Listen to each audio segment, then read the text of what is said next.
وسلم وشر الأمور محدثاتها وكل محدثة بدعة وكل بدعة ضلالة وكل ضلالة في النار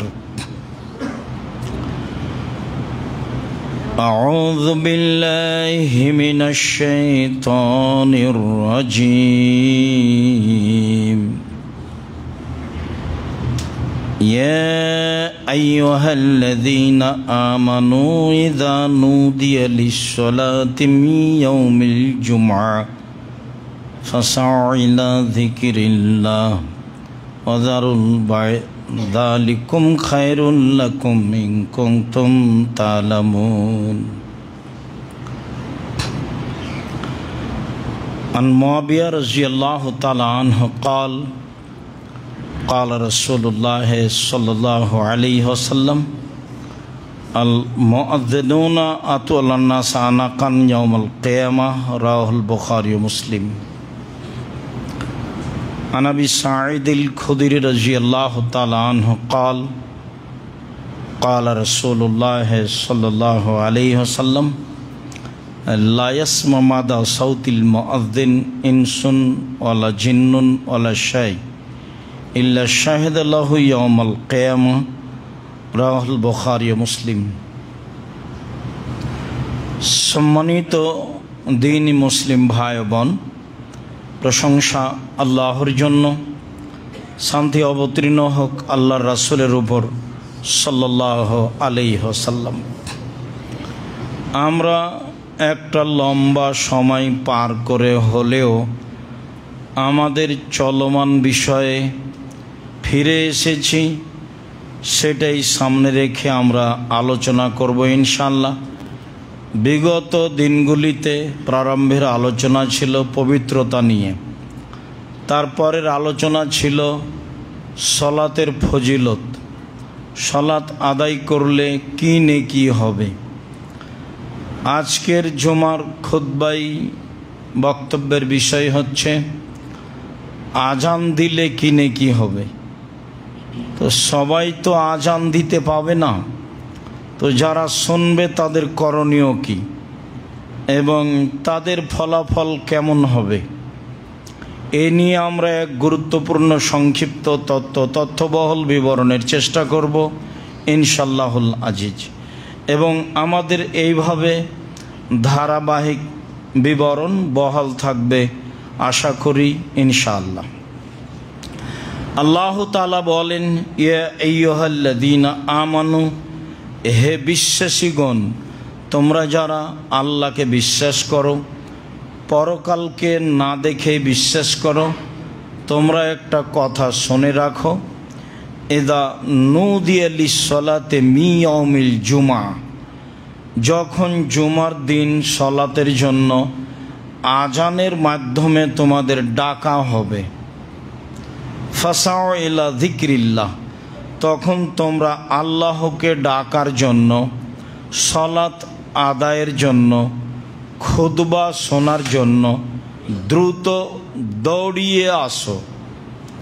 ওয়াদারুল বায়া, এবং ক্রয় বিক্রয়, বেচা কিনা, লেনদেন ছেড়ে দাও। ফাইদা কুদিয়াতিস সালাতু ফান্তাশিরু ফিল আরদ, যখন সলাত শেষ হয়ে যাবে তখন আবারও পয়সাপাতি উপার্জনের লক্ষ্যে, আল্লাহর ফজল অনুগ্রহ উপার্জনের লক্ষ্যে জমিনে ছড়িয়ে পড়ো আর আল্লাহর নেয়ামত অনুগ্রহ অর্থ সম্পদ সংগ্রহ করো। ওয়াযকুরুল্লাহ কাসীরা ফাইদা কুদিয়াতিস সালাত, সালাত শেষ হয়ে গেলে এ করো এবং আল্লাহকে বেশি বেশি ডাকো। লাআল্লাকুম তুফলিহুন, তাহলে তোমরা সফলতা অর্জন করবে।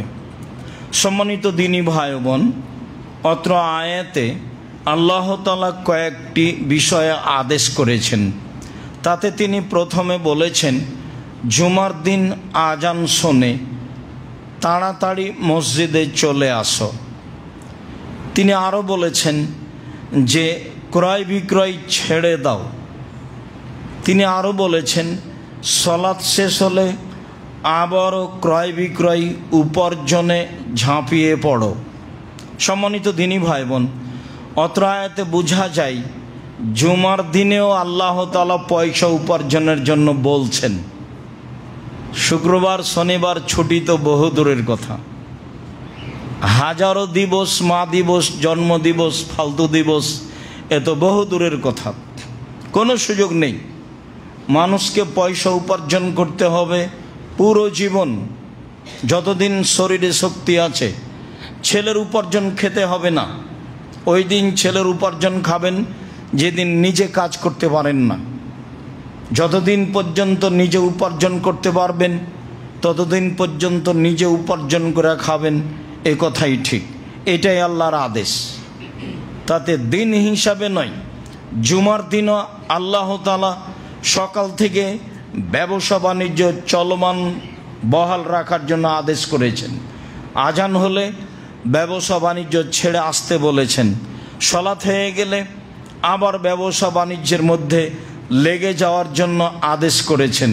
তাতে তিনি বলেছেন আল্লাহর অর্থ সম্পদ পয়সাপাতি তোমরা এভাবে চেষ্টা করে উপার্জন করো, পয়সা রাস্তায় পড়ে নেই, কষ্ট করে উপার্জন করতে হবে। সম্মানিত দিনী ভাই বোন, আমরা অবগত আছি মোটামুটিভাবে যে পয়সা উপার্জনের সবচেয়ে ছোট সহজ পথ সেটা হলো দিন মজুরি করে খাওয়া। তাতে সন্ধ্যায় টাকা শেষ হয়। সারাদিন কাজ করেছে, সন্ধ্যায় টাকা পাবে। ঘাম শুকানোর আগে পরিশ্রম করেছে যে তাকে দিয়ে দেওয়ার জন্য আল্লাহর নবী আদেশ করেছেন। পরে আর একটা উপার্জন প্রায় দিন মজুরের মতোই, তা হলো মাসিক বেতনে চাকরি করা, যা রাসূল সাল্লাল্লাহু আলাইহি সাল্লাম আদেশ করেছেন, নির্ধারণ করেছিলেন। মাস গেলে বেতন দেওয়া হতো। এইটা মোটামুটি পয়সা 25 দিনেই শেষ হয়।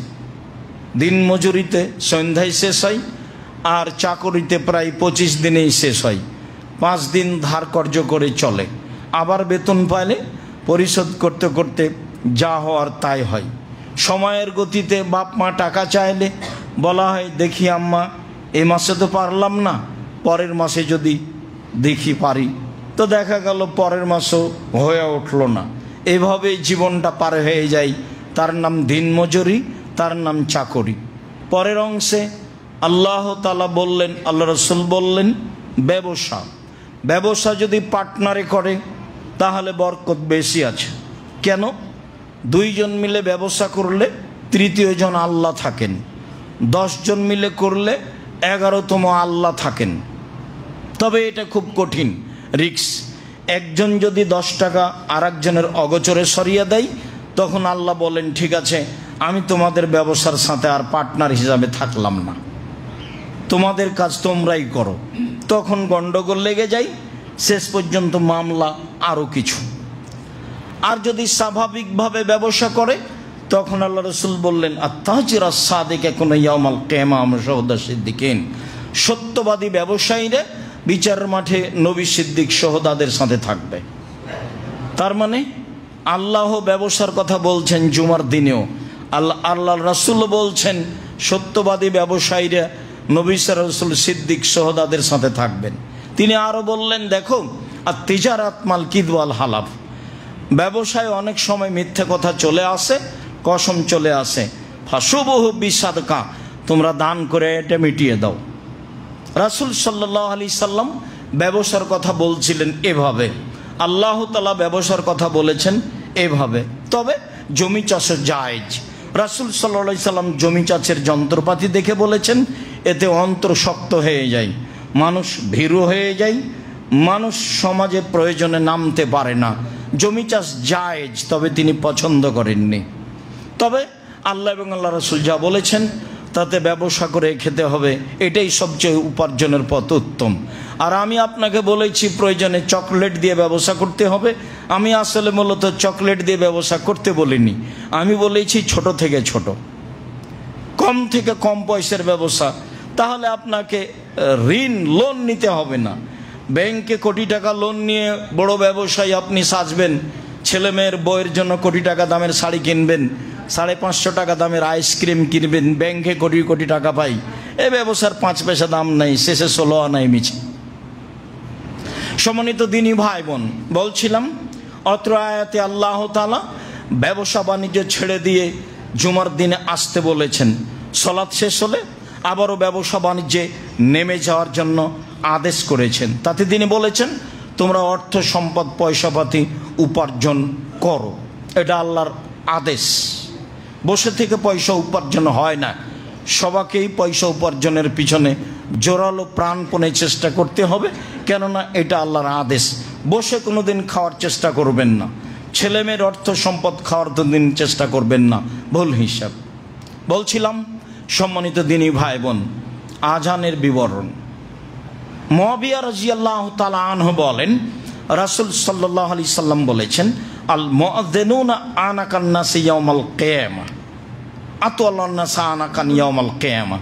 যারা আজান দেয় বিচারের মাঠে তারা সবচেয়ে বেশি সম্মানী হবে। হাদিস বুখারী মুসলিম। অত্র হাদিসে হুবাহু বলেছে মুয়াজ্জিন যারা আজান দেয় তাদের কাঁধ উঁচু হবে, মানে তারা সবচেয়ে বেশি সম্মানী হবে বিচারের মাঠে। এই কথা রাসূল সাল্লাল্লাহু আলাইহি সাল্লাম বলেন। হাদিস বুখারী মুসলিম। সালাতের জন্য মানুষকে ডাকা হয় আজানে, এই জন্যই হয়তোবা বেশি মর্যাদা, বা এখানে আল্লাহকে সম্মান করা হয়, অনেক শব্দ আছে, এ কারণে বেশি মর্যাদা হতে পারে। আবু সাঈদ খুদরি রাদিয়াল্লাহু তাআলা আনহু বলেন রাসূল সাল্লাল্লাহু আলাইহি ওয়াসাল্লাম বলেছেন লা ইয়াসমা মাদা সাউতিল মুআযযিন ইনসুন ওয়ালা জিন্নুন ওয়ালা শাই ইল্লা শাহাদাল্লাহু ইয়াউমাল কিয়ামা। শোনে না মুয়াজ্জিনের শব্দ কোনো জিন, কোনো মানুষ, কোনো জড় বস্তু, সব কিছুই বিচারের মাঠে তার পক্ষে সাক্ষী দিবে। হাদিস বুখারী মুসলিম। সম্মানিত দিনী ভাই বোন, অত্র বুখারী মুসলিমের হাদিসে রাসূল সাল্লাল্লাহু আলাইহি ওয়াসাল্লাম বলেন যারা আজান দেয় বিচারের মাঠে তাদের পক্ষে সাক্ষী দিবে মানুষ, তাদের পক্ষে সাক্ষী দিবে জিন, তাদের পক্ষে সাক্ষী দিবে জড় বস্তু,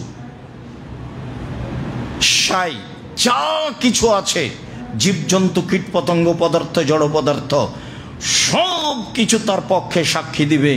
এই কথা মুহাম্মদ সাল্লাল্লাহু আলাইহি সাল্লাম বলেন। হাদিস বুখারী মুসলিম। আবু হুরায়রা রাদিয়াল্লাহু তাআলা আনহু বলেন রাসূল সাল্লাল্লাহু আলাইহি ওয়াসাল্লাম বলেছেন আল মুআযযিন ইগফর লাহু মাদা সাউতিহি ওয়া ইয়াশহাদু লাহু কুল্লু রাতবিন ওয়া ইয়াবিস। যারা মুআযযিন তাদেরকে ক্ষমা করা হবে তার কণ্ঠ যতদূর পর্যন্ত যাবে, বা যারা আজান দেয় ওর কণ্ঠ যতদূর পর্যন্ত যাবে সব কিছু তার জন্য ক্ষমা চাইবে। সাথে সাথে আল্লাহ রাসূল বলেন সাক্ষী দিবে তার পক্ষে কুল্লু রাতবিন ওয়া ইয়াবিস, যত শুষ্ক বস্তু আছে, যত তাজা বস্তু আছে। আগেকার হাদিস, সব কিছুই তার পক্ষে সাক্ষী দিবে তার কণ্ঠ যত দূর যাবে। মধ্যে একটা কথা বলে রাখি, হয়তো আপনার মনে আছে, আমরা হজের তালবিয়ার ব্যাপারে বলছিলাম। যখন মানুষ বলে লাব্বাইক আল্লাহুম্মা লাব্বাইক মা মিন মুসলিমিন ইল্লা বিল্লাহ লাব্বা মান ইয়ামিনিহি ওয়া আন শিমালিহি, যখন লাব্বাইক বলে তখন তার ডানে বামে যা কিছু আছে, মাটি পাথর বাড়ি ঘর, সব কিছুই লাব্বাইক বলে। তারপরে তারটা শুনে তারপরে সারা পৃথিবী তার সাথে লাব্বাইকে জড়িয়ে পড়ে। এই কথা মুহাম্মদ সাল্লাল্লাহু আলাইহি সাল্লাম বলেন। অত্র হাদিসে জীবজন্তু, কীটপতঙ্গ পদার্থ, জড় পদার্থ, জড় বস্তু সব কিছুই যত দূর পর্যন্ত তার কণ্ঠ যায় সব কিছুই তার পক্ষে কথা বলবে বিচারের মাঠে, এ কথা মুহাম্মদ সাল্লাল্লাহু আলাইহি সাল্লাম বলেন। এবং সব কিছুই তার জন্য আল্লাহর দরবারে ক্ষমা চাইবে, এ কথা মুহাম্মদ সাল্লাল্লাহু আলাইহি সাল্লাম বলেন। তিনি আরও বলেন আল্লাহুম্মা সাল্লি আজরি মান সাল্লা, ওর আজানে যত মানুষ সালাত আদায় করবে সবাই মিলে যত নেকি পাবে, মুয়াজ্জিন একাই তত নেকি পাবে, এ কথা রাসূল সাল্লাল্লাহু আলাইহি ওয়াসাল্লাম বলেন। আমরা বুঝছিলাম আজান দেওয়ার ফজিলত, মর্যাদা। আবু হুরায়রা রাদিয়াল্লাহু তাআলা আনহু বলেন, রাসূল সাল্লাল্লাহু আলাইহি ওয়াসাল্লাম বলেছেন, লাউ ইয়ালামুন নাসু মা ফিন নিদায় ওয়া সাফিল আওয়ালে লাম ইয়াজিদু ইল্লা ইস্তাহিমু আলাইহি লাস্তাহামু। মানুষ যদি জানতো আজান দিলে কি নেকি আছে, মানুষ যদি জানতো যে সালাতে প্রথম কাতারে দাঁড়ালে কি নেকি আছে, তাহলে মানুষের লটারি করা ছাড়া কোনো পথ থাকতো না। সবাই বলতো আজান দিব, সবাই বলতো প্রথম কাতারে দাঁড়াবো, তাহলে সমাধা কি? বলে সমাধা লটারি। আব্দুর রাজ্জাক সাহেব, একাধিক দিন আপনার বক্তব্য শুনেছি লটারি হারাম। জি, লটারি হারাম, কাবিরা গুনাহ। কেউ যদি বলে আসো জুয়া খেলি, তাহলে তাকে কাফারা দিতে হবে। খেলেইনি, খালি বলেছে আসো খেলি। অবাক, পৃথিবীতে দুইটা পাপ আছে, না করেই মানুষ পাপী। তার একটা হচ্ছে কেউ যদি কাউকে বলে আসো জুয়া খেলি, লটারিও জুয়া। কেউ যদি কাউকে বলে আসো জুয়া খেলি, তাহলে তাকে 10 জন মিসকিনকে 12.5 কেজি, 100 কেজি করে 12.5 কেজি চাউল দিতে হবে। খালি বলেছে, খেলেনি। ঠিক অনুরূপী একজন মহিলা সাজগোজ করে পুরুষের পাশ দিয়ে হেঁটে যাচ্ছে, তখন আল্লাহ রাসূল বলছেন সে ব্যভিচারিণী, ও ব্যভিচারিণী, ও ব্যভিচারিণী, অথচ জেনা করেইনি। আপনাদেরকে খুব সাবধানে থাকতে হবে। কিয়ামত যত সন্নিকটে হবে, তত মেয়েদের অবস্থা দুর্বল হবে। রাসূল সাল্লাল্লাহু আলাইহি ওয়াসাল্লাম বলেছেন, একজন মহিলার পিছনে 50 জন, 70 জন, হাজারো লাখো পুরুষ মহিলা ধাওয়া করবে একজন পুরুষের পিছনে। তারা অবৈধ সম্পর্ক রাখবে। রাসূল সাল্লাল্লাহু আলাইহি ওয়াসাল্লাম বলেছেন, এতাহারাজুনা তাহারুজাল হিমারে, গাধা যেমন গাধীর সাথে মিলে লজ্জা বোঝে না, ষাঁড় যেমন গাভীর সাথে মিলে লজ্জা জানে না, মানুষ তেমন খোলা মাঠে জেনা করবে, লজ্জা বুঝবে না। খুব সাবধান সম্মানিত দিনী ভাই বোন। রাসূল সাল্লাল্লাহু আলাইহি সাল্লাম এখানে এভাবে বললেন, মেয়েটা জেনা করেইনি, খালি সাজগোজ করে পুরুষের পাশ দিয়ে হেঁটে গেছে, ও ব্যভিচারিণী। তাহলে এখন আপনার চোখে এই যে রাস্তাঘাটে হাঁটালো কোটি কোটি নারী, প্রায় সবাই ব্যভিচারিণী। মুহাম্মদ সাল্লাল্লাহু আলাইহি সাল্লামের সিদ্ধান্তে, হাদিস সহিহ। আপনাকে ভাবতে হবে, এই কথার সুযোগ নেই। রাসূল সাল্লাম বলেছেন যেটা, সেটাই চূড়ান্ত।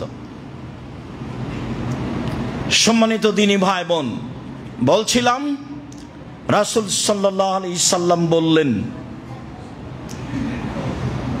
মানুষ যদি জানতো প্রথম কাতারে কি আছে, আজান দিলে কি আছে, তাহলে লটারি করা ছাড়া পথ থাকতো না। মনে রাখবেন, যেই লটারিতে পয়সা খরচ হয় না, আপনারও টাকা যায়নি, আমারও যায়নি, সে লটারি জায়েজ। ওই যে আপনারা গ্রামে যখন মাছ মারতেন, তখন মাছ ভাগ করা হতো মাটির ওপরে ফাঁকা জায়গায়। তখন আমরা তো গ্রামের মানুষ, সেই জন্য আমি বুঝি। এখন আপনি আমার কথার সাথে একমত কি না কে জানি, না বুঝলে তো আপনি, না জানলে তো বুঝতে পারবেন না। এখন আপনার মনটা চাচ্ছে ওই ভাগটাতে বড় মাছটা আছে, এই ভাগটাতে বড় মাছটা আছে। আমভাবে যদি বলে দেওয়া হয় যে কোনটা কে নেবে, তাহলে সবাই ওটা নিতে যাবে। লটারি করো, লটারি করো, নাম লিখো 10টা কাগজে, দিয়ে একজনকে দাও যে তুমি কাগজগুলো ফেলে দাও। ও কিন্তু জানে না যে কাগজে কার নাম আছে, এমনিতেও ফেলে দিল, একটা ভাগে গিয়ে আপনার নাম পড়লো, আপনার কিছু বলার নেই। এই লটারি জায়েজ। যেই লটারিতে আরেকজনের পয়সা নষ্ট হয় না, আর যেটা লটারি যে যদি লেগে যায় 40 লক্ষ টাকা, তো এইখানে একেবারে ডাহা মিথ্যা। হাজারো মানুষের টাকা মেরে একজনকে দেয়, এটা একটা বড় ধরনের জুয়া, এটা একটা ব্যবসা, এটা হারাম, ন্যাক্কারজনক, নোংরা, মহাপাপ।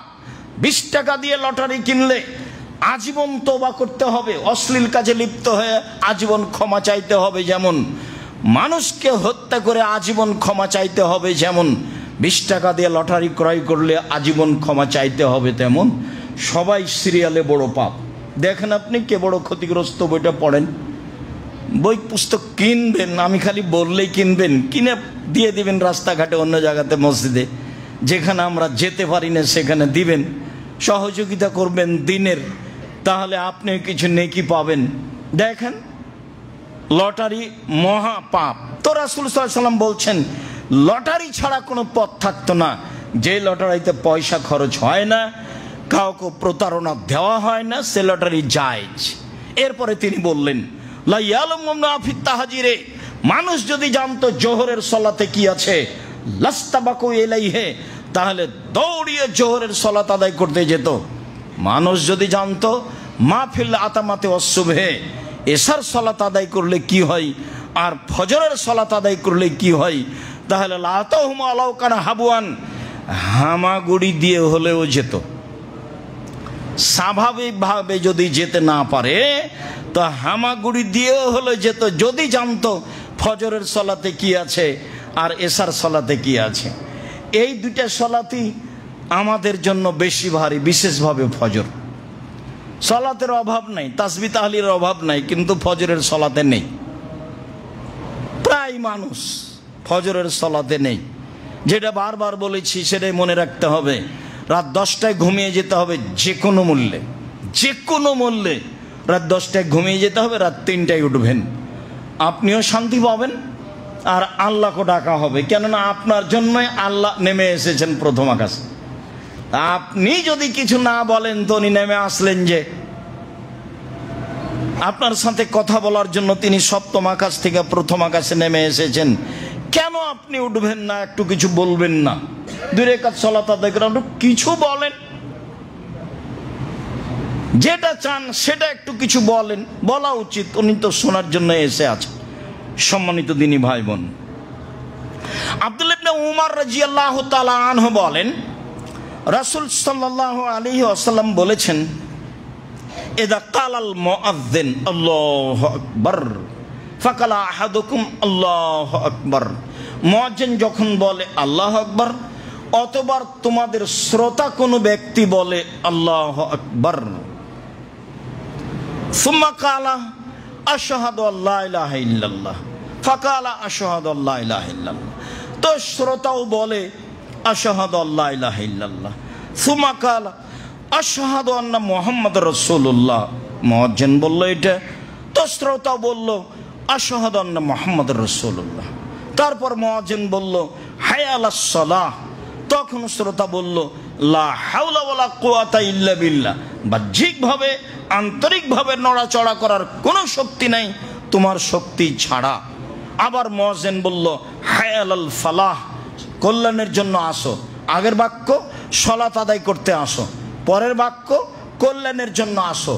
আবার আপনি বললেন লা হাওলা ওয়ালা কুওয়াতা ইল্লা বিল্লাহ, বাহ্যিকভাবে আন্তরিকভাবে নড়াচড়া করার কোনো শক্তি নেই তোমার শক্তি ছাড়া।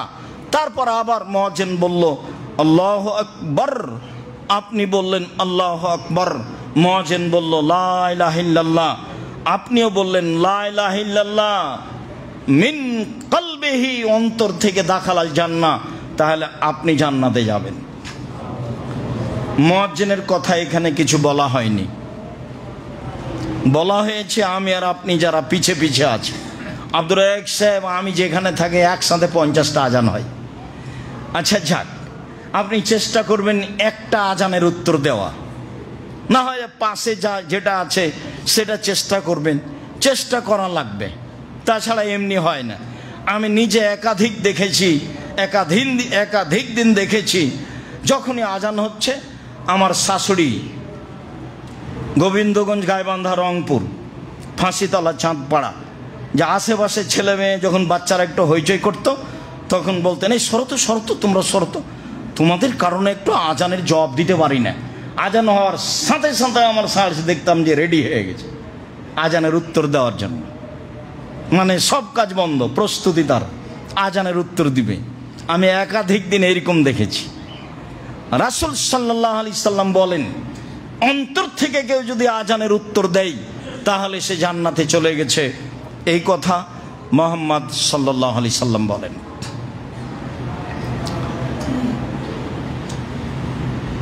আব্দুল্লাহ ইবনে আমর ইবনে আস রাদিয়াল্লাহু তাআলা আনহু বলেন, রাসূল সাল্লাল্লাহু আলাইহি সাল্লাম বলেছেন, ইজা সামিতুমুল মুআদ্দিনা ফাকুলু মিসলা মা ইয়াকুলু, পৃথিবীর মানুষ, যখন তোমরা মুয়াজ্জিনকে শুনবা আজান দিতে, তখন মুয়াজ্জিন যা বলে তোমরা তা বলো।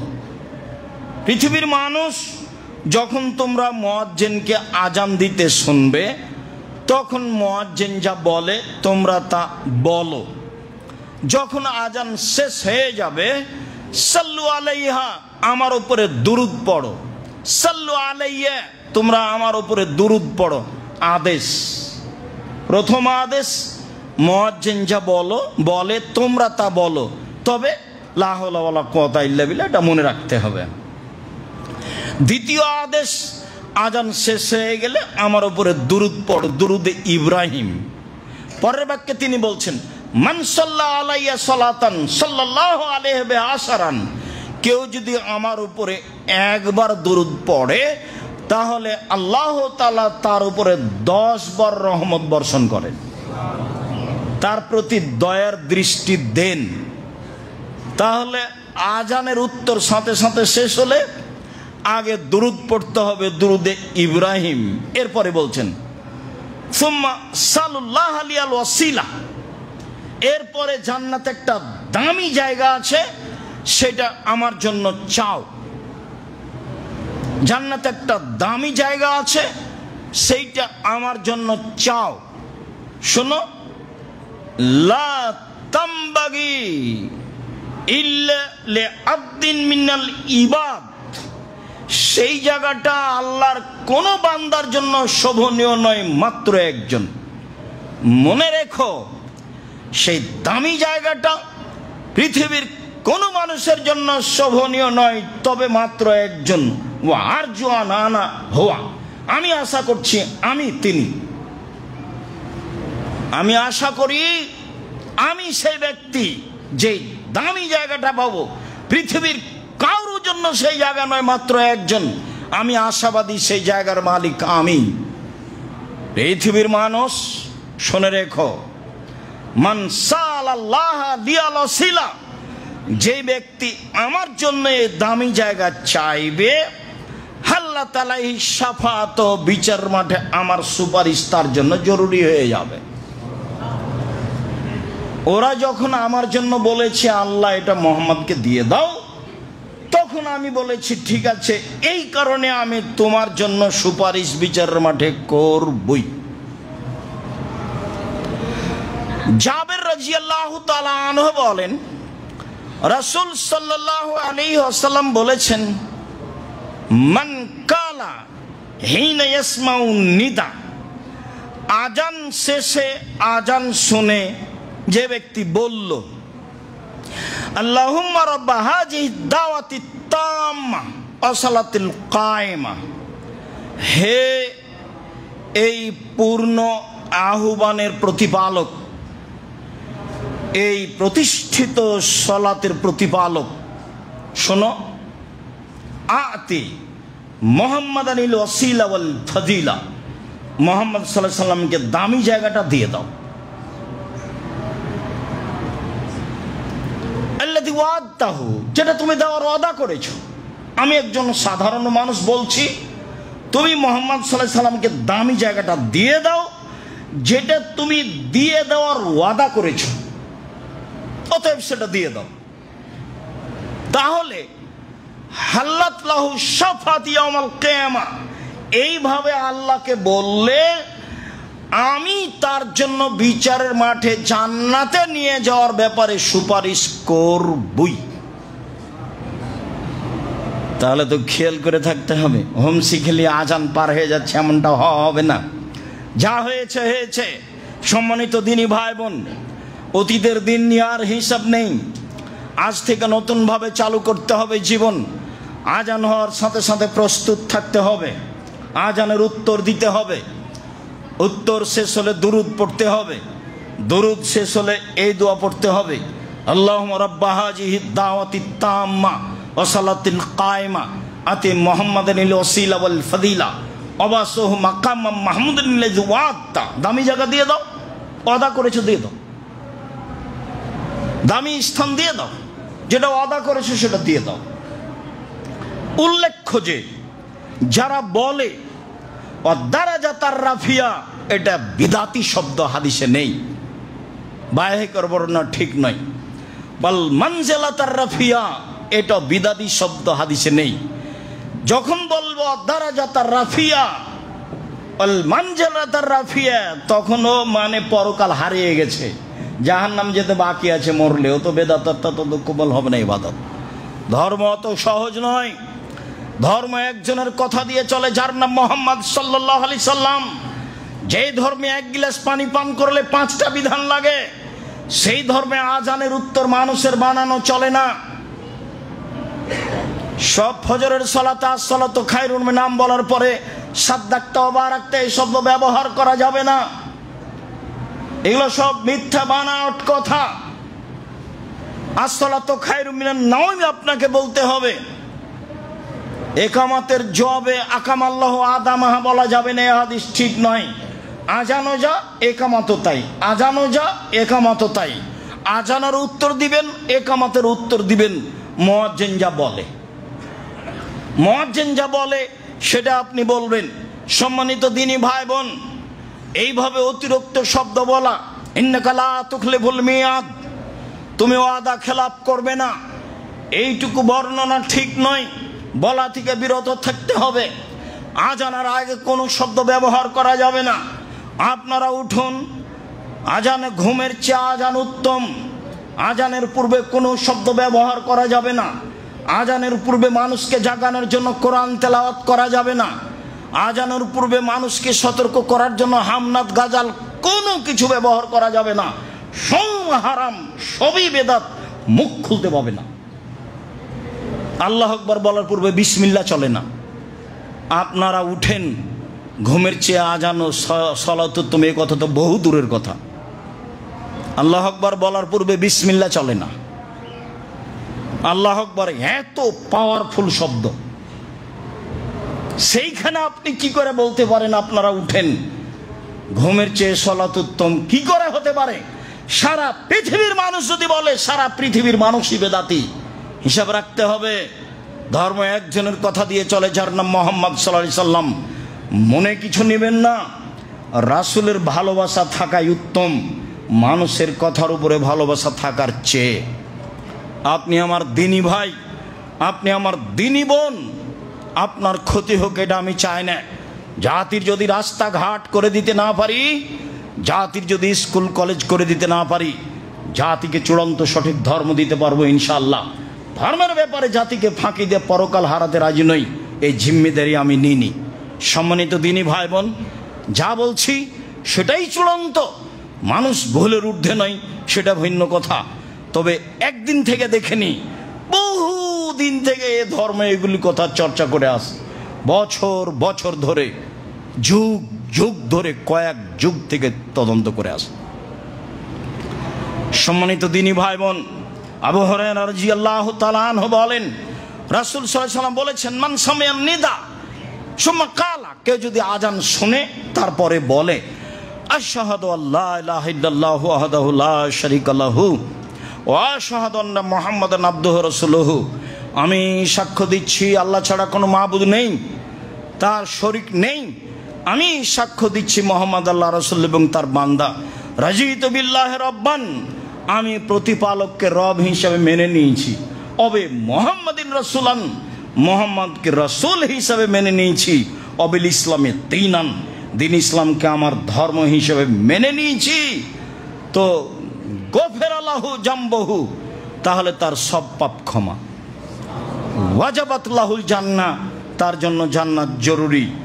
বলছিলাম যে আজানের উত্তর সাথে সাথে দিয়ে যেতে হবে। আজান শেষ হলে দুরুদে ইব্রাহিম পড়তে হবে, তারপরে আগের দোয়াটি পড়তে হবে, আল্লাহুম্মা রাব্বা হাযিহি দাওয়াতি তাম্মা। তারপরে এই দোয়াও পড়তে পারেন, আশহাদু আল্লা ইলাহা ইল্লাল্লাহ, যার শেষে রাজিতু বিল্লাহি রাব্বান অবে মুহাম্মাদিন রাসূলান অবিল ইসলামে দীনান। এই দোয়া পড়তে পারেন, ফলাফল জান্নাত। সাথে সাথে যত অতিরিক্ত শব্দ রয়েছে সব থেকে বিরত থাকতে হবে, সাবধান থাকতে হবে। আল্লাহ তুমি আমাদের বুঝে আমল করার তৌফিক দান করো, আল্লাহুম্মা আমিন।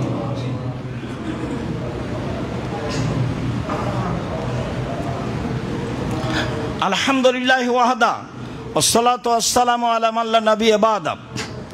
আনাস রাদিয়াল্লাহু তাআলা আনহু বলেন, কানান নবী সাল্লাল্লাহু আলাইহি সাল্লাম ইগুরে জাতালাল ফজর, আল্লাহর নবী যখন কোনো শত্রুদের উপরে আক্রমণ করতেন, শত্রু যখন প্রস্তুত থাকতো বিরোধিতা করার জন্য, তখন তিনি শত্রুর উপরে আক্রমণ করলে ফজরের সলাতের সময় করতেন।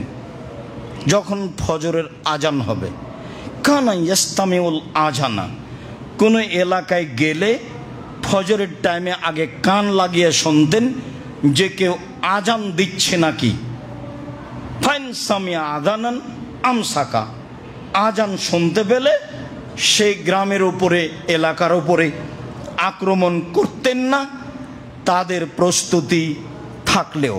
ফাসামিয়া রাজুলান কালা আল্লাহু আকবার আল্লাহু আকবার, হঠাৎ এক গ্রামে গিয়েছেন, শুনলেন আল্লাহু আকবার আল্লাহু আকবার, তখন তিনি বললেন আলাল ফিতরা, লোকটি তাওহীদের উপরে রয়েছে, একাত্মবাদের উপরে রয়েছে। আবার শুনলেন আশহাদু আল্লা ইলাহা ইল্লাল্লাহ, তখন আল্লাহ রাসূল বললেন খারাজতা মিনান নার, তুমি জাহান্নাম থেকে বের হয়ে গেছো।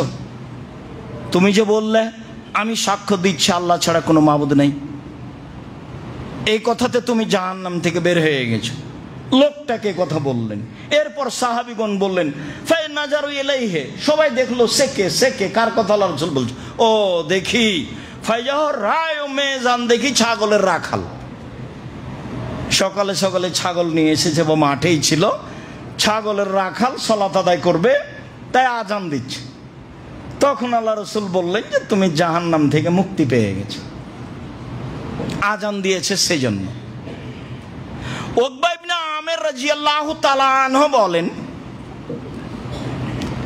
রাসূল সাল্লাল্লাহু আলাইহি সাল্লাম বলেছেন ইয়া জাবু রাব্বুকা মিন রায়ে গানামিন আলা রাসে সাজিয়াতে জাবালিন। শোনো উকবা ইবনে আমির, তোমার প্রতিপালক না রাখালের আজানে খুশি হয়ে গেছেন। তোমার প্রতিপালক রাখালের আজানে পাহাড়ের চূড়ায় খুশি হয়ে গেছেন। একজন রাখাল কয়েকটা ছাগল নিয়ে পাহাড়ের উপরে চলে গেছে, ওখানে ছাগল চড়াই, তো তার আজানে ও খুশি হয়ে গেছেন। ঘটনা কি? রাখাল কি করলো? ইয়জনবি সলাত ইসল্লি, দেখেন প্রতিপালক যে লোকটি আজান দেয় সলাত আদায় করে, তো আল্লাহ তাআলা বলছেন উনজুরু ইলা আবদি হাজা, পৃথিবীর মানুষ তোমরা এই লোকটার দিকে তাকিয়ে দেখো। ইয়দ্দিনু ইকুমিস সালাহ, এই লোকটা পাহাড়ের চূড়ায় আজান দেয় সলাত আদায় করে। ওয়া ইয়াখাফু মিন্নি, আমাকে ভয় করে, আজান দেয় সলাত আদায় করে, আমাকে ভয় করে। গাফারতু লাহু, আমি তাকে ক্ষমা করে দিলাম। আদখালতুল জান্নাহ, আমি তাকে জান্নাতে দিয়ে দিলাম। হাদিস সহিহ। যে কোনো জায়গাতে আছেন আজান দিয়ে সালাত আদায় করার চেষ্টা করবেন।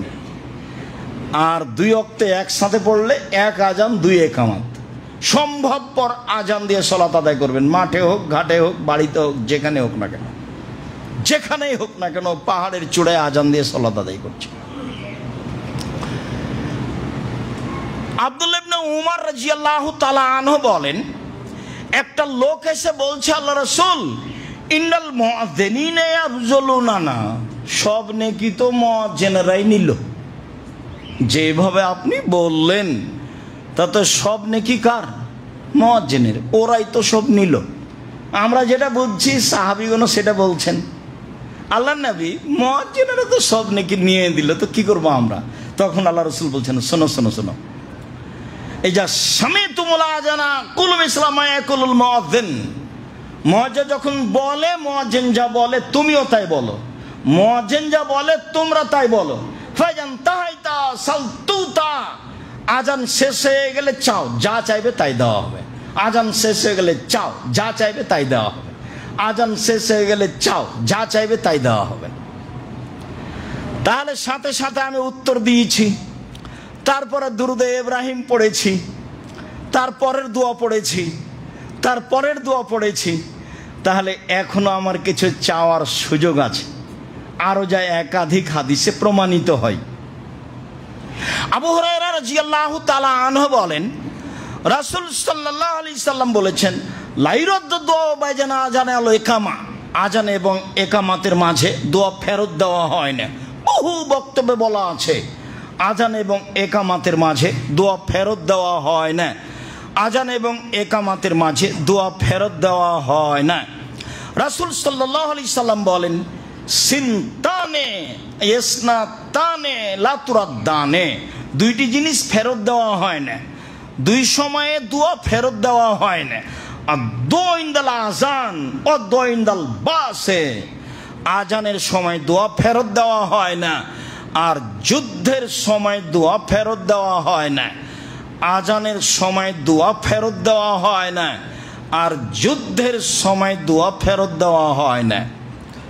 বদরের যুদ্ধ শুরু হয়েছে, আল্লাহ রাসূল হাত তুলে দোয়া করছেন লম্বা সময় ধরে।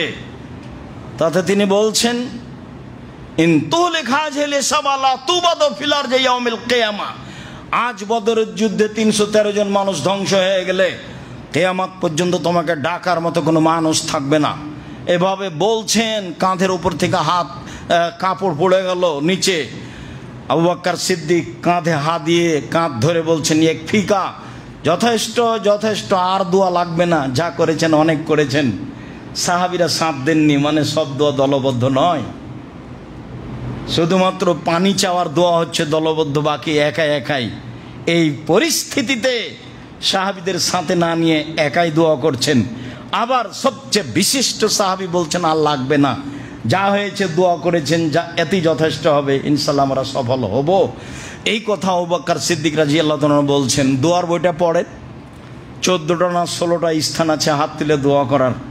পড়েননি মনে হয়, মনে কিছু নিয়েন না, আপনি না পড়লে আমি কষ্ট পাবো। আপনার জন্য লেখা আছে 35টা হাদিস দেওয়া আছে হাত তুলে দোয়া করার। সলাতের উপরে বইটাতে দেওয়া আছে হাদিস, কতটি হাদিস আছে হাত তুলে দোয়া করার, কতটি স্থান আছে হাত তুলে দোয়া করতে হবে। হাত তুলে দোয়া করা একটা গুরুত্বপূর্ণ ইবাদত। ওই যে সেদিন বললাম আপনার হজের আলোচনায়, ইব্রাহিম আলাইহিস সালাম আহাল পরিবার রেখে গিয়ে হাত তুলে দোয়া করছেন। ইব্রাহিম আলাইহিস সালামের আহাল পরিবার ভালোবাসা ছিল না, এই কথা ঠিক নয়। আমি আপনি আহাল পরিবারকে যা ভালোবাসি তার চেয়ে বেশি ভালোবাসতেন। 90 বছরের বৃদ্ধ মানুষ একটা ছেলে পেয়েছেন, তাকে তিনি রেখে চলে যাবেন। রেখে যাওয়া অত সাধারণ ব্যাপার নয়, খুব কঠিন ব্যাপার। বৃদ্ধ বয়সে একটা সন্তান, দেখতে সুন্দর ঝকঝকে, শুধু সন্তান রেখে যেতে হবে না, বউ রেখে যেতে হবে, যেখানে মানুষজন নেই, ঘাস পাতা নয়, কোনো কিছু নেই, এরকম একটা নির্জন জায়গায় রেখে যেতে হবে। আদেশ হয়েছে তাই চলে যাচ্ছেন, নিরুপায় হয়ে দোয়া করছেন, পরিবারের কিছু অংশ রেখে দিলাম তোমার কাবা ঘরের পাশে, যেখানে মানুষজন নেই, ঘাস পাতাও নেই। হাত তুলে বলছেন, ওখানে তো কাবা ঘর নেই। বলছেন তোমার কাবা ঘরের পাশে, ওখানে তো কাবা ঘর নেই, কিছুই নেই। সেদিন একটা কথা থেকে গেছিল, মনে আছে কি না, যখন বারবার ফিরে আসছেন সাফা পাহাড় মারোয়ার পাহাড় থেকে, বাচ্চার অবস্থা দেখছেন, বাচ্চা ভাবছেন বাচ্চা মনে হয় পিপাসার কারণে মারা যাচ্ছে। এবার আসছেন 7ম বারের বারে, তখন বলছেন কি চান, কে কি প্রয়োজন, পানির। তখন ছেলের পায়ের আঘাতে পানি, জমজম পানি বের হয়নি, স্বয়ং জিবরাইল আলাইহিস সালাম পায়ের আঘাত দিয়ে জমজম পানি বের করেছিলেন। ওটা মিথ্যে কথা, ছেলের পায়ের আঘাতে জমজম পানি চালু হয়নি, ওটা মিথ্যে কথা। এই কথাটা সেদিন থেকে গেছিল। জিবরাইলের পায়ের আঘাতে তিনি জমজম পানি বের করলেন। পানি তো ওখানে প্রস্তুত আছে আগে থেকেই, রহস্যটা আল্লাহর হাতে। নইলে এখানে কেন তিনি বলবেন মসজিদে? ইব্রাহিম আলাইহিস সালাম রেখে দিলেন তার পরিবারকে জমজম কূপের উপর, কাবা ঘরের পাশে। জমজম কূপের উপর, কাবা ঘরের পাশে তো জমজম কূপ এখানেই আছে। আল্লাহ রাসূল বলছেন এভাবে। কারণ ইব্রাহিম আলাইহিস সালাম জানতেন, কিন্তু তো বলতে পারছেন না, এখনো কিছুর অর্ডার হয়নি, কিছু বলতেও বলা হয়নি। কত সমস্যা একটার পর একটার পর একটার পর আছে। রেখে চলে গেলেন, কুরবানি হলো না, আবার আসলেন। তারপরে জিজ্ঞাসা করলেন বৌমাকে, বিবাহ হয়ে গেছে ছেলের, বললেন বাড়িতে আছে। বাড়ি থেকে বলল জি না। কোথায় গেছে? শিকার করতে গেছে। কখন আসবে? সন্ধ্যায় আসবে, কেমন আছো, খুব একটা ভালো নেই, ঠিক আছে আসলে চৌকাঠ পরিবর্তন করতে বলিও আর সালাম দিতে বলিও। যে সন্ধ্যার সময় কি ব্যাপার, কে এসেছিল? যে একজন বৃদ্ধ মানুষ এসেছিলেন। কি বললেন? বললেন কেমন আছো? বললাম খুব একটা ভালো নেই। তিনি কি বললেন? বললেন যে ঠিক আছে আসলে সালাম দিয়ে চৌকাঠ পরিবর্তন করতে বলিও।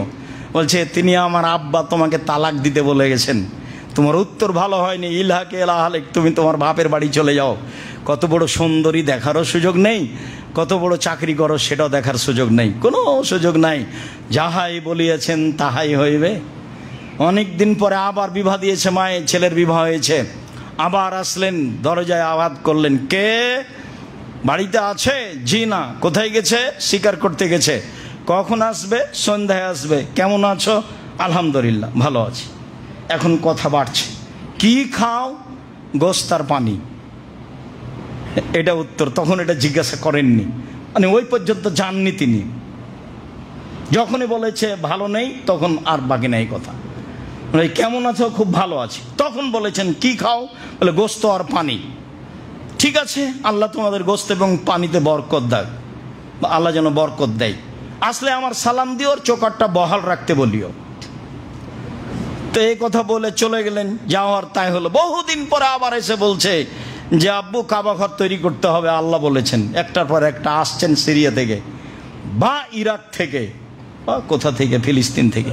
সম্মানিত দিনী ভাই বোন, বলছিলাম রাসূল সাল্লাল্লাহু আলাইহি সাল্লাম যা বললেন আজানের উত্তরের ব্যাপারে এবং আজানের ব্যাপারে, আবু হুরায়রা রাদিয়াল্লাহু তাআলা আনহু বলেন রাসূল সাল্লাল্লাহু আলাইহি সাল্লামের সাথে আমরা একদা ছিলাম। তো বেলাল দাঁড়ালো, আজান দিল। আজান শেষে আল্লাহ রাসূল বললেন, শোনো, মান কানা হাদা ইয়াকিনান দাখালাল জান্নাহ, কেউ যদি আজানের উত্তর আল্লাহকে বিশ্বাস করে দেয় তাহলে জান্নাতে চলে গেছে। কেউ যদি আজানের উত্তর আল্লাহকে বিশ্বাস করে দৃঢ়তার সাথে দেয় তাহলে জান্নাতে চলে গেছে। এই কথা মুহাম্মদ সাল্লাল্লাহু আলাইহি সাল্লাম বললেন। আবু হুরায়রা রাদিয়াল্লাহু তাআলা আনহু বলেন রাসূল সাল্লাল্লাহু আলাইহি সাল্লাম বলেছেন, মান আযানা ইসনাতাইনে আশারা, কেউ যদি 12 বছর আজান দেয় তাহলে ওয়াজাবাত লাহুল জান্নাহ, সে জান্নাতে যাবেই। একজন সাহাবী বলছেন, আল্লাহর নবী আমাকে এলাকার মুয়াজ্জিন করে দেন, আমাকে এলাকার ইমাম করে দেন। তখন আল্লাহ রাসূল বলছেন, ঠিক আছে তোমাকে ইমাম করে দিলাম, তবে তুমি একটা মুয়াজ্জিন ঠিক করিও যে বেতন নেবে না। আজান বেতন ছাড়া দেওয়াই উত্তম। তবে আজান দিলে জীবিকা নির্বাহের অন্য পথ বন্ধ থাকে, তখন টাকা নিতে পারে, একটা বেতন নিতে পারে। তার প্রমাণে আবু বকর সিদ্দিক রাদিয়াল্লাহু তাআলা আনহু খলিফা নির্বাচনের পরে কাপড়ের বোঝা নিয়ে চলে যাচ্ছেন বাজারে। তোমার বলছেন কি ব্যাপার, আপনি বাজারে গেলে কাজ হবে কি দিয়ে? বলে আমি যদি বাজারে না যাই সংসার চলবে কিভাবে? বলে ঠিক আছে আপনার ভাতা নির্ধারণ করা হবে, আপনি বাজারে গেলে হবে, কাজ তো করতে হবে। মানে ভাতা নির্ধারণ করা হলো। ওমরের ছিল, রাসূল সাল্লাল্লাহু আলাইহি ওয়াসাল্লাম ভাতা নির্ধারণ করেছিলেন আজান বিনা বেতনেই দেওয়া ভালো, তবে যদি তার না চলে তাহলে জনগণ দিবে, এটাই ভালো। বলছিলাম আনাস রাদিয়াল্লাহু তাআলা আনহু বলেন রাসূল সাল্লাল্লাহু আলাইহি ওয়াসাল্লাম বলেছেন, উতলবু এজাবাতাদ দুআয়ে, পৃথিবীর মানুষ তোমরা দোয়া কবুলের জায়গা খুঁজো, পৃথিবীর মানুষ তোমরা দোয়া কবুলের জায়গা খুঁজো। তো বলেন কোথায়? ইনদাল আজান, আজানের সময়, ওয়াইন্দাল বাসে, যুদ্ধের সময়, ওয়াইন্দাল মাতারে, বৃষ্টি যখন হয় তখন। বৃষ্টি যখন খুব জোরে হচ্ছে তখন অজু করে কেবলামুখী হাত তুলে দোয়া করবেন। যুদ্ধের পরিবেশ তো অনেক সময় আমাদের কাছে থাকে না, তবে দুইটা সময় সব সময় পাবেন। একটা তো আজান দিন রাত আছে, আর একটা বৃষ্টির সময়, বৃষ্টি যখন জোরে হচ্ছে তখন অজু করে কেবলামুখী হাত তুলে দোয়া করবেন। এই তিনটে সময়ে রাসূল সাল্লাল্লাহু আলাইহি সাল্লাম বললেন যে তোমরা দোয়া কবুলের জায়গা খুঁজো, দোয়া কবুলের জায়গা খুঁজো। তো বলেন সেই জায়গা কি? বলে সেটা আজানের সময়, সেটা বৃষ্টি হয় যখন তখন, সেটা যুদ্ধের সময়। মাখুল রাদিয়াল্লাহু তাআলা আনহু বলেন রাসূল সাল্লাল্লাহু আলাইহি সাল্লাম বলেছেন এই যে নুদিয়া লিস-সালাহ ফাতিহাত আবু সামায়ে, যখন আজান দেওয়া হয় তখন আকাশের দরজা খুলে দেওয়া হয়। উস্তুজিবাদ দুআও, যে দোয়া করা হয় সেটা কবুল করা হয়, যে দোয়া করা হয় সেটা কবুল করা হয়। এমনিতেই একাধিক দিন আমরা বলেছি, অবগত আছি যে রাত 12টার পরে আকাশের দরজা খোলা হয়, দিন 12টার পরে আকাশের দরজা খোলা হয়, আজানের সময় আকাশের দরজা খোলা হয়, পুরো রমজান মাসে আকাশের দরজা খোলা থাকে। যখন আকাশের দরজা খোলা থাকে তখন দোয়া বেশি কবুল হয়। মর্মে রাসূল সাল্লাল্লাহু আলাইহি ওয়াসাল্লাম এই সময়গুলিকে মূল্যায়ন করেছেন। বিশেষভাবে আজানের সময় তিনি এই সময়টাকে মূল্যায়ন করতেন। মর্মে সম্মানিত দিনী ভাই বোন, আপনারা যারা ডান দিকে দাঁড়িয়ে আছেন পিছনে গিয়ে দাঁড়াতে হবে। এইখানে দাঁড়ালে তো যারা টয়লেটে গেছে তারাও বের হতে পারে না, আর যারা আসবে অজু করার জন্য তারাও আসতে পারে না। তাহলে আপনাদেরকে তো একটু খেয়াল করতে হবে ভাইজান, আপনারা ওই পিছনে গিয়ে দাঁড়াবেন যদি জায়গা না থাকে, যাতে করে আর একজন আসতে পারে আর যাতে করে আর একজন যেতে পারে, পথ বন্ধ হয়ে যায়। আমি আপনাদের আন্তরিকভাবে শুকরিয়া আদায় করি। আজকের জন্য জরুরি কথা, আজকের জন্য জরুরি কথা যে আজান হওয়ার সাথে সাথে প্রস্তুতি নিব, আজানের উত্তর দিব ইনশাল্লাহ, যে কোনো মূল্যে ইনশাল্লাহ। ফলাফল অনেক। 2, আজান শেষ হলে আগে দুরুদে ইব্রাহিম পড়ব, তারপরে দোয়া পড়ব, আল্লাহুম্মা রাব্বা হাযিহিদ দাওয়াতি তাম্মা, মুখস্থ না থাকলে করে নিব। তারপরে আমভাবে দোয়া, হাত তুলে করেন। পৃথিবীর অন্য অন্য দেশে এই সময় হাত তুলে দোয়া করা হয়। এর অর্থ এই নয় যে দলবদ্ধ, আপনি আপনার মতো আমি আমার মতো। অনেক দোয়া এই সময়ে কবুল হয়, তার প্রমাণে একাধিক সহিহ হাদিস। জরুরি থেকে জরুরি যে অংশ তাতে হচ্ছে দারাজাতার রাফিয়া, এই বাক্য বলা যাবে না। ওই দোয়ার বইও দেওয়া আছে, উপদেশ বইও দেওয়া আছে, উপদেশে দেওয়া আছে আজান, তখন এই অংশ দেওয়া আছে। সলাতের বইও দেওয়া আছে এই অংশ, সলাতের বইয়ে দেখেন, উপদেশ বইয়ে দেখেন। তারপরে ইন্নাকা লা তুখলিফুল মিয়াদ, এই শব্দ বলা যাবে না। সারা দুনিয়ার মানুষ বললে আপনি বলবেন না, কেননা এটা রাসূল সাল্লাল্লাহু আলাইহি ওয়াসাল্লামের নয়। যেটা আসল সেটা ছেড়ে দেয় এখানে কেন? তারপরে একামতের জবাবে আকামাল্লাহু আদামা, এটা বলা যাবে না। আজান একামতের দোয়া যা, আজানেরও তাই, আজানও সাথে সাথে দিতে হবে, একামতের সাথে সাথে দিতে হবে উত্তর। দুইটা একই জিনিস, এটাও আজান ওটাও আজান। যার কারণে আল্লাহ রাসূল বলেছেন বাইনা কুল্লে আজান এনে সলাতুন, বাইনা কুল্লে আজান এনে সলাতুন, প্রত্যেক 2 আজানের মাঝে সলাত রয়েছে, প্রত্যেক 2 আজানের মাঝে সলাত রয়েছে, প্রত্যেক 2 আজানের মাঝে সলাত রয়েছে। তৃতীয়বার বললেন যে যে চায়, তার মানে আজানও আজান একামতও আজান, আজানও আজান একামতও আজান। আর 2 আজানের মধ্যে 2 রাকাত সলাত রয়েছে। আমার মাঝহাবি ভাইয়েরা মাগরিবের পরে সলাত আদায় করেন না, আপনাকে করতে হবে। হাদিস বুখারী মুসলিম, করতে হবে এর অর্থ এই নয় যে বাধ্য, এটা সুন্নাত, গুরুত্বপূর্ণ সুন্নাত।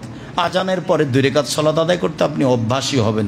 এরপরে যেটা বলছি সম্মানিত দিনী ভাই বোন, আপনারা খুব ভালোভাবে জানেন যে জামিয়া সালাফের সুবিধার্থে আমাদের এই জুমার খুতবা এখানে।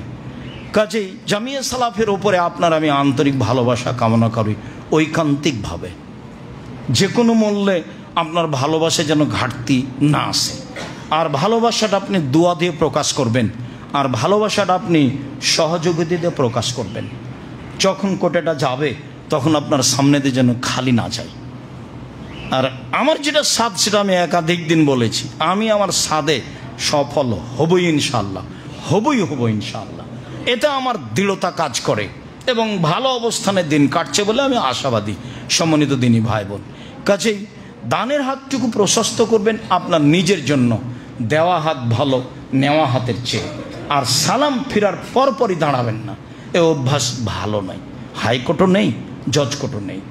আজকে তো জুমার দিন, আর আজানের সূচনাতেই শুনেছি আল্লাহ বলেছেন কোনো দিন ছুটি নেই, কোনো দিবস নেই, জুমার দিনও উপার্জন করতে হবে। ব্যবসা বাণিজ্য জুমার দিনও চালু থাকবে। দোকান বন্ধ করে জুমার সলাতে আসতে হবে, এটা আল্লাহর আদেশ। সলাত আদায় করে আবার দোকান খুলতে হবে, এটা আল্লাহর আদেশ। তাহলে আমি আর আপনি কোন অবস্থায় আছি? সবাইকেই পয়সা উপার্জন করতে হবে, এটা আল্লাহর আদেশ। আল্লাহর আদেশগুলি ফলো করার চেষ্টা করবো ইনশাআল্লাহ। আল্লাহ আমাদের যারা মারা গেছে তুমি তাদের কবরের শাস্তি মাফ করো। আমরা যারা অসুস্থ বাড়িতে হাসপাতালে তুমি তাদের আরোগ্য দান করো। যারা গাজাতে অসহায় অবস্থায় দিন কাটাচ্ছে তুমি তাদের সাহায্য করো। তুমি সর্বশক্তিমান, তোমাকে বিশ্বাস করি, তুমি পরাক্রমশালী, তুমি সর্বশক্তিমান, তুমি যা ইচ্ছা তাই করতে পারো, এটা আমাদের বিশ্বাস। এই বিশ্বাসে সরিষার সমপরিমাণ ত্রুটি নেই। বিশ্বাসের ভিত্তিতে তোমার দরবারে দাবি জানাচ্ছি, তুমি এদের সাহায্য করো।